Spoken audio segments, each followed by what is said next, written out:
आखिर कैसे हुई थी अंधे धृतराष्ट्र की मृत्यु। धृतराष्ट्र को महाभारत के कुरुक्षेत्र युद्ध का सबसे बड़ा खलनायक माना जाता है, क्योंकि धृतराष्ट्र चाहते तो इस युद्ध को रोक सकते थे, परंतु उन्होंने पुत्र के मोह में अपने ही वंश का नाश करा दिया। धृतराष्ट्र आंखों से ही नहीं, मन और बुद्धि से भी अंधे थे। उन्होंने अपने जीवन में वैसे तो कई पाप किए, लेकिन आज हम आपको बताएंगे धृतराष्ट्र के 8 पापों के बारे में। दोस्तों, उनकी मृत्यु के बारे में जानने से पहले उनके कुछ निजी जीवन के बारे में जान लीजिए। सबसे पहला पाप, गांधारी के साथ धोखा। पितामह भीष्म ने धृतराष्ट्र का विवाह गांधार की राजकुमारी गांधारी से करा दिया। गांधारी को जब यह पता चला कि मेरे पति अंधे हैं, तो उन्होंने भी आंखों पर पट्टी बांध ली थी।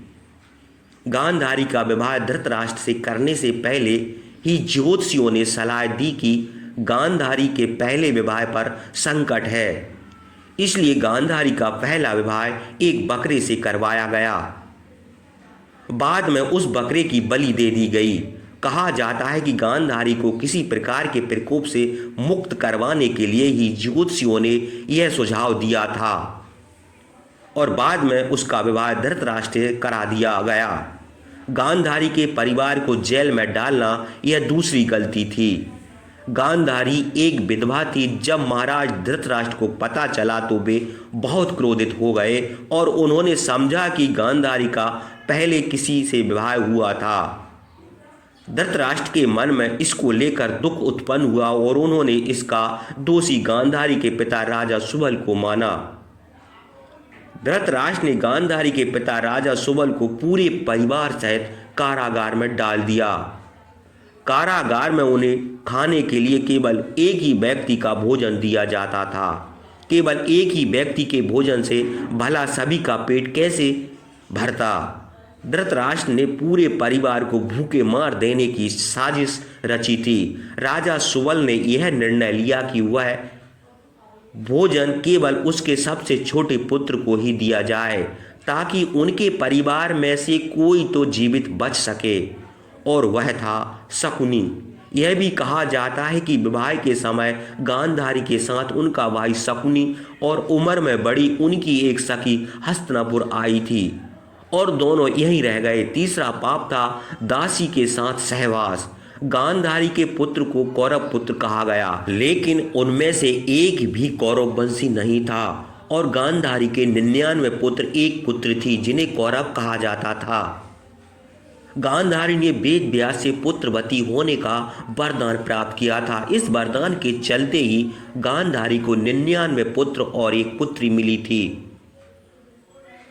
उक्त सभी संतानों की उत्पत्ति 2 वर्ष बाद कुंडों से हुई थी।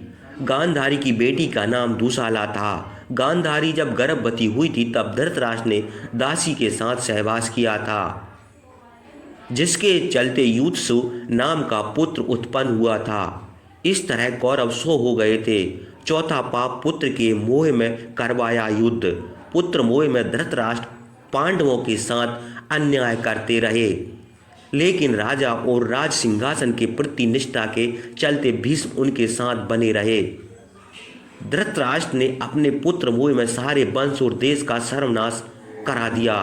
धृतराष्ट्र चाहते तो अपने पुत्र के हठ और अपराध पर लगाम लगा सकते थे, लेकिन उन्होंने ऐसा कुछ भी नहीं किया और दुर्योधन की गलती पर गलती करने की अप्रत्यक्ष छूट देते रहे। पांडवों के साथ हुए अन्याय के चलते ही महाभारत युद्ध हुआ। राज सिंहासन पर बैठे धृतराष्ट्र यदि न्याय करते होते तो यह युद्ध टल सकता था। विदुर ने कई बार धृतराष्ट्र को नीति और अनीति के बारे में बताया, लेकिन धृतराष्ट्र ने जानबूझकर विदुर की बातों को नजरअंदाज कर दिया। 5वां पाप, चीरहरण के समय धृतराष्ट्र का चुप रहना। द्रौपदी के चीरहरण के समय भी भीष्म चुप रहे, और इसके चलते भगवान श्री कृष्ण को महाभारत युद्ध में कौरवों के खिलाफ खड़े होने का फैसला करना पड़ा। चीरहरण महाभारत की ऐसी घटना थी जिसके चलते पांडवों के मन में कौरवों के प्रति नफरत का भाव स्थायी हो गया। यह है एक ऐसी घटना थी जिसके चलते प्रतिशोध की आग में सभी जल रहे थे। छठवां पाप, अधर्म का साथ देना। वृद्ध और ज्ञानी होने के बावजूद धृतराष्ट्र के मुंह से कभी न्याय संगत बात नहीं निकली। पुत्र मोह में उन्होंने कभी गांधारी की न्याय उचित बात पर ध्यान नहीं दिया। गांधारी के अलावा संजय भी उनको न्याय उचित बातों से अवगत कराकर राज और धर्म के हितों की बात बताते थे, लेकिन वे संजय की बातों को नहीं मानते थे। वह हमेशा ही शकुनी और दुर्योधन की बातों को ही सच मानते थे। वह जानते थे कि यह अधर्म और अन्याय कर रहे हैं, फिर भी पुत्र का ही साथ देते थे। सातवां पाप, भीम को मारने की इच्छा। युद्ध का अंत हो चुका था और पांडु पुत्र भीम ने धृतराष्ट्र के पुत्र दुर्योधन का वध कर दिया था। इसको लेकर धृतराष्ट्र के मन में क्रोध और बदले की भावना प्रबल हो उठी थी। तब मौका पाकर धृतराष्ट्र ने भीम को मार डालना चाहते थे। एक बार की बात है, जब महाभारत का युद्ध जीतने के बाद पांचों पांडव श्री कृष्ण के साथ हस्तिनापुर महाराज धृतराष्ट्र से मिलने पहुंचे तो भीम के अलावा सबने धृतराष्ट्र को प्रणाम किया तथा उनके गले मिले। बाद में की बारी आई तो भगवान श्री कृष्ण धृतराष्ट्र की मनसा को जान चुके थे। जब धृतराष्ट्र को प्रणाम करके उनके गले मिलने के लिए आगे बढ़ने लगे तो श्री कृष्ण ने भीम को इशारे से रोक दिया और उनके स्थान पर भीम की लोहे की मूर्ति आगे बढ़ा दी। धृतराष्ट्र बहुत शक्तिशाली थे। उन्होंने लोहे की मूर्ति को भीम समझकर पूरी ताकत से दबोच लिया और उस मूर्ति को तोड़ डाला। उनमें इतना क्रोध था कि वह यह नहीं समझ पाए कि यह लोहे की मूर्ति है कि भीम की मूर्ति तोड़ने से उनके मुख से खून निकलने लगा। इसके बाद जब धृतराष्ट्र का क्रोध शांत हुआ तो भीम को मृत समझकर रोने लगे।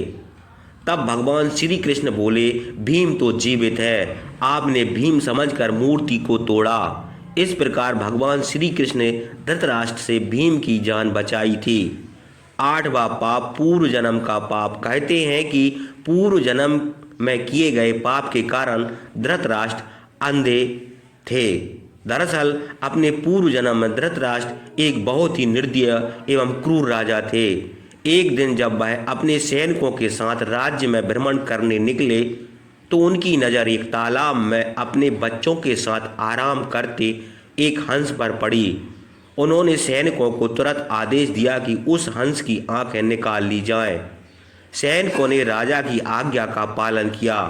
दर्द से बिलखते उस हंस की आंखों को निकालकर राजा अपने सैनिकों के साथ आगे बढ़ गए।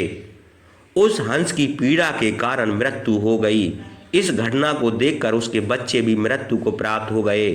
मरते वक्त हंस ने राजा को श्राप दिया था कि मेरी ही तरह तुम्हारी भी यही दुर्दशा होगी।